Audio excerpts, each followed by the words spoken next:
ఇంకొకసారి ఇంకొక తల్లిని అవమానించాలంటే, పేరెత్తాలంటే వాడు ఉచ్చబోసే విధంగా చేసే బాధ్యత ఈ లోకేష్ తీసుకుంటాడు. ఈ పిల్ల సైకో చాలా పెద్ద తప్పు చేశాడు.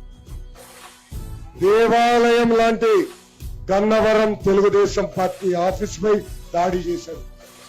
ఏకంగా ఆ ఆఫీస్ ని తగలబెట్టి అతను గెలుపు కోసం పనిచేసిన తెలుగుదేశం పార్టీ కార్యకర్తలపై, నాయకులపై దొంగ కేసులు బనాయించి ఏకంగా జైలుకు పంపించాడు ఈ పిల్ల సైకో.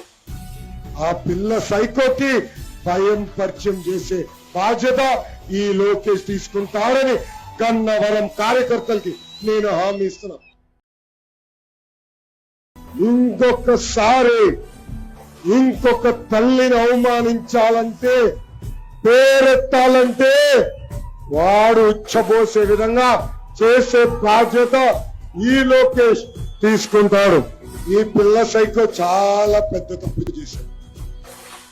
దేవాలయం లాంటి గన్నవరం తెలుగుదేశం పార్టీ ఆఫీస్ పై దాడి చేశాడు.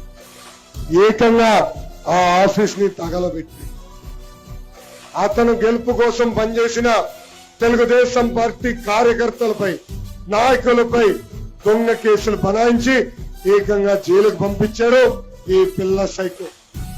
ఆ పిల్ల సైకోకి భయం పరిచయం చేసే బాధ్యత ఈ లోకేష్ తీసుకుంటాడని గన్నవరం కార్యకర్తలకి నేను హామీ ఇస్తున్నా.